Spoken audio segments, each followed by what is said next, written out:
Hey guys, Perry here, back with another patch prep guide.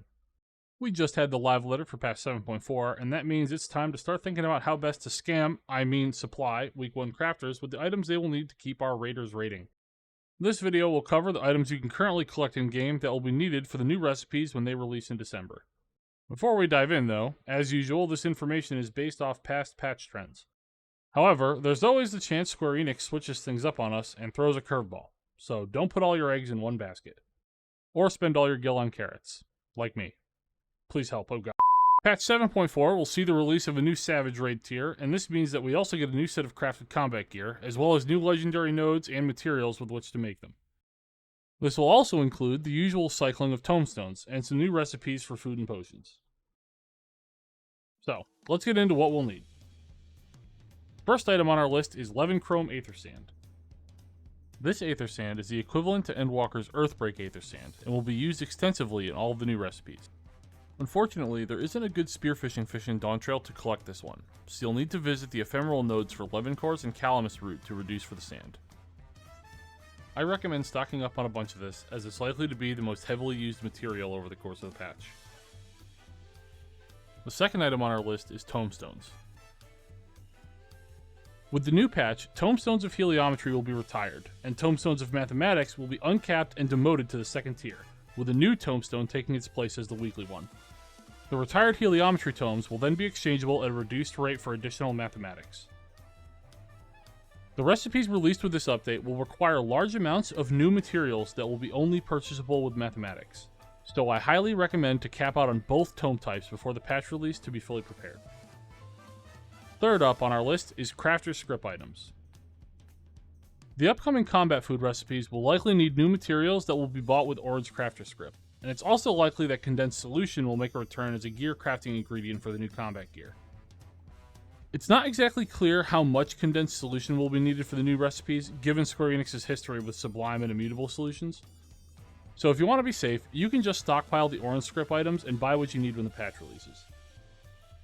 Personally though, I'm going to stockpile some Condensed Solution just in case, and keep the script items to spend on food items. It's up to you.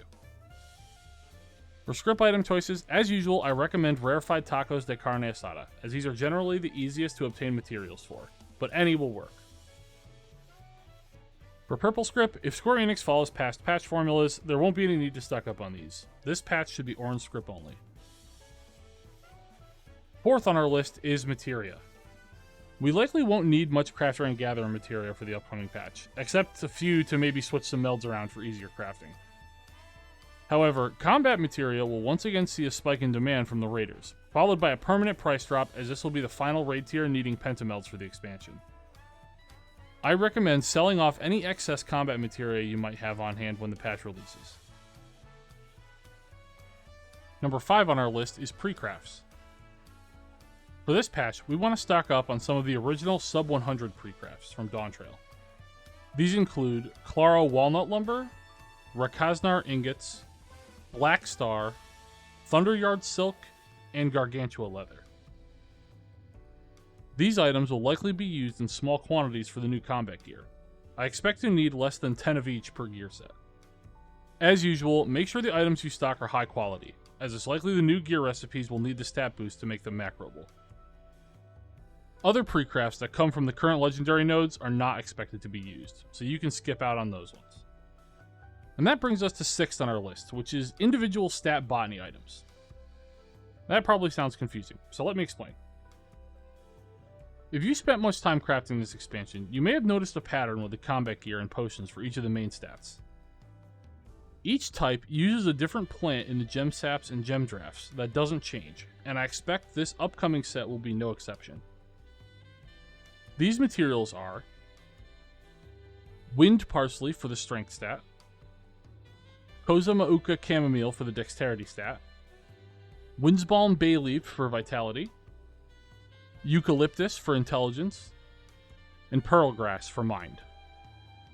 You won't need large quantities of this for a full gear set, most likely less than 10, but it will likely be used in the potions, so I recommend stocking up as needed. 7th and final on our list is Bicolor Gemstones. While it's not confirmed or backed up by data that these will necessarily be 100% needed, Square Enix often likes to be sneaky and put items bought with these into recipes like the foods and potions, and they can be annoying to get your hands on in large quantities to bulk craft. So, stocking up beforehand can sometimes save you a headache. You don't need to go crazy, but I recommend having a handful ready before patch just in case. And finally, while not really a required item on the list, I want to mention Cosmic Exploration and the utility of Cosmocredits. Cosmocredits are a very handy thing to have a stockpile of, as they can be used to purchase a wide array of items ranging from materia to condensed solutions, and having some of these on hand may help you fill out any gaps in your list if needed. Additionally, it's possible Square Enix will add new items to the exchange when the patch drops, making these a valuable source of new stuff. The best way to obtain these credits is to complete challenges in your Stellar Successes log, and complete mech ops on Fienna as a pilot. I'll be collecting some of these before the update. And that pretty much covers it. As a quick recap, the items I recommend stocking up on are Levinchrome Aethersand, Tomestones, make sure to cap on both heliometry and mathematics, orange script crafter items, purple script items are not likely to be needed, Materia, but make sure to sell excess combat materia, sub 100 Precrafts, that's Claro Walnut Lumber and Friends, main stat Botany items, and Bicolor Gemstones.